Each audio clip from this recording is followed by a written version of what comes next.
Oke, masih dalam pembelajaran. Itu sebabnya hari ini saya belajar lebih intens lagi tentang historical. Makanya kalau saya hari ini saya tetap jualan, ya coba ya, walaupun kita tahu dimunafikan dan dianti-antikan, ya tetap saya harus tetap tunjukkan bahwa sampai di titik itu. Dan ya itu perkara waktu kalian berbuat sesuatu itu nanti kalau saya udah nggak ada baru saya tahu tuh garis waktu.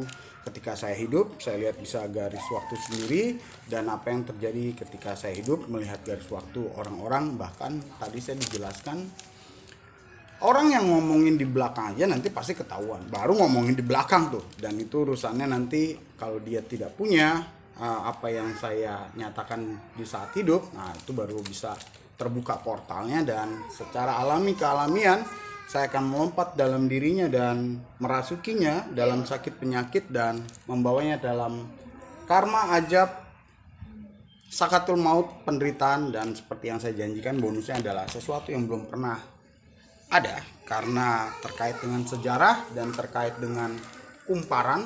Makanya ini sejarahnya tentang kumparan dan terkait dengan kesehatan. Oke, itu sebabnya skalanya. Nah, dari yang saya katakan tadi itu hanya sekedar permulaannya. Tetapi yang paling unik adalah ketika saya belajar sejarah manusia dan sejarah penyakit, ada yang sedikit menarik. Pada waktu dulu ternyata penyakit itu dia tampil di luar. Nah, itu sebabnya dalam skala ini dia tampil di luar. Contohnya adalah sampar.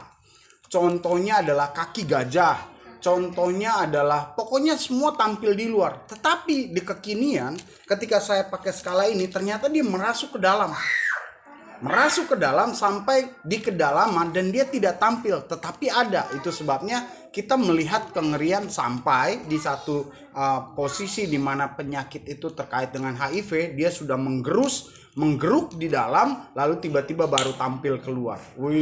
Yang harusnya dulu adalah tampilan di luar, ya kan? Nah, ini adalah skala bagaimana saya belajar. Nah, ini kan tampilan di luar nih, kayak sampar, kulit dan sebagainya. Lalu tiba-tiba terjadi mutasi demi mutasi demi mutasi, dan dia masuk ke dalam sebuah saluran namanya darah terkait dengan perkembangan. Nah, apa yang saya buat dalam skala ini adalah skala barat, skala waktu dari barat ke timur, ya kan? Tapi ini baru setengahnya. Kenapa? Karena saya masih punya siklam sihel yang saya harus buat ini. Ternyata itu adalah buku jalur dari timur ke arah barat.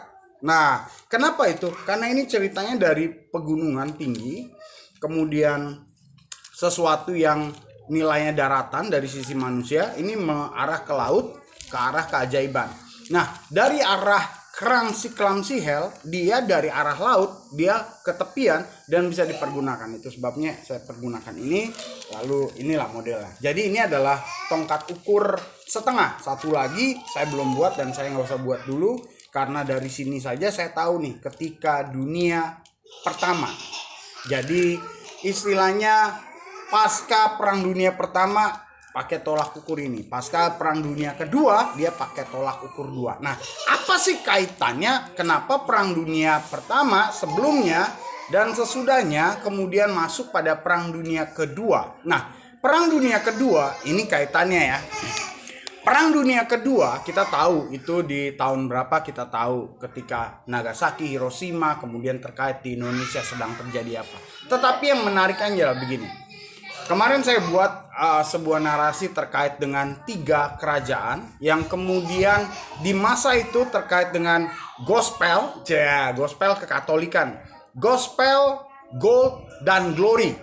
Oke, tentang kekuasaan kita simpan dulu. Tentang Jepang menjadi mandor, dibayar oleh sekutu menjadi mandor pembangunan Hindu Siwa dan perbokepan dari kalangan mereka yang masuk kemudian ditutup-tutupi, ya kan? Kita tutup dulu itu, kita kesampingkan. Tetapi ada satu hal yang menarik.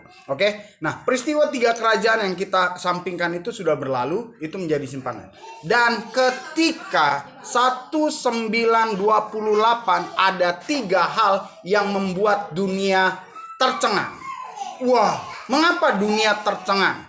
Karena ketiga hal itu tiba-tiba menjadi sebuah kesadaran akan tuntunan untuk mengupas sejarah tentang tiga hal yang terjadi antara Yogyakarta, Surakarta, dan wilayah Demak, dan juga itu merembes pada dinamika konspirasi dan tingkat dunia, tetapi dibahasakan dengan secara sopan, mengingat ingin memajukan dan menaikkan nilai bangsa. Nah, itu sebabnya ketika itu maka dunia khususnya pada sisi gospel langsung membuat planning. Apa planningnya?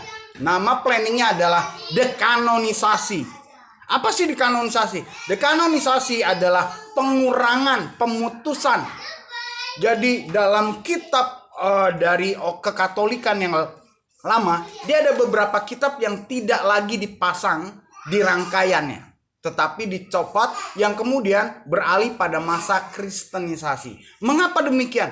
Karena saudara-saudara yang menyaksikan hal ini, kalian tahu apabila kedua buku tercipta, maka dia menjadi satu kesatuan di mana sejarah akan bisa ditranslatekan menjadi sebuah materi perkembangan yang beriringan dengan sejarah manusia, namanya penyakit. Itu sebabnya di tahun 1960-an setelah kita merdeka, dipandu dengan panduan setelah Sumpah Pemuda, kemudian Trikora mengembalikan sejarah keterlibatan Yogyakarta, penempatan edukasi, saudara itu mendapatkan sebuah halangan. Ketika dia dihalangi karena buku itu ingin dikuasai oleh Barat. Jadi itu sebabnya di tahun-tahun itu adalah tahun-tahun cendekiawan.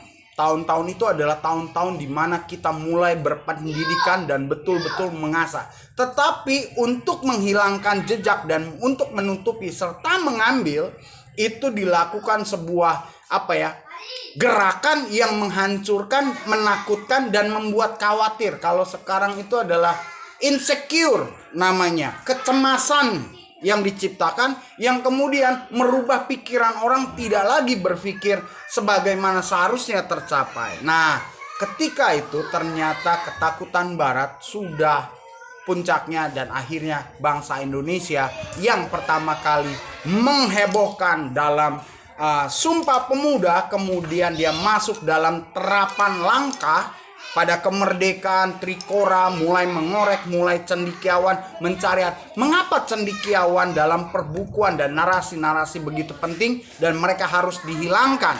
Karena kalau kedua buku itu ditemukan dan diterjemahkan, maka sejarah tentang kesehatan kita miliki. Nah, kita lanjut.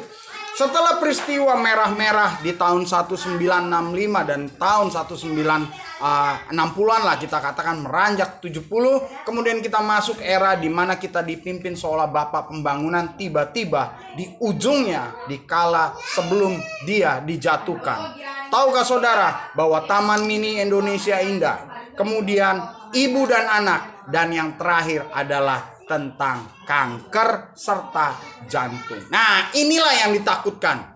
Artinya bahwa ada pengkorekan secara tidak sengaja arahnya ke sana. Itu sebabnya dia harus digantikan, dan betul saja setelah digantikan tidak ada lagi yang terkonsen untuk melanjutkan bagaimana cara melihat dan menemukan solusi kanker, sampai akhirnya kita terbawa untuk malah menyebabkan kanker itu semakin banyak, baik secara ekonomi. Mengapa? Kalau kita membangun sebuah rumah sakit kanker seperti yang dilakukan oleh almarhumah Ibu Tin dan almarhum Bapak Soeharto, yang kemudian kita tahu sejarah mereka juga belajar dari sejarah yang sebelumnya dan membawa. Nah, kalau kita bisa mendirikan rumah sakit kanker, tahukah saudara bahwa itu ada dua. Yang pertama adalah tentang kantong kering ekonomi, yang kedua tentang penyakit, yang kalau dua-duanya dikombinasikan, dia membuat kita menjadi jaya, bahkan terkait dengan ibu dan anak dan kesehatan jantung akibat dari insecure, nggak yakin, ragu-ragu, dan kaitannya pengulangan sejarah. Oke, dari situ kita tahu bagaimana kita konsen. Nah, setelah kanker kemudian diikuti berbagai majemuk kankernya, banyak hal, banyak jenis, dan juga masuk pada HIV. Nah, HIV lucu, dia tidak terlihat tapi tiba-tiba di ujungnya menggerus dan berbor.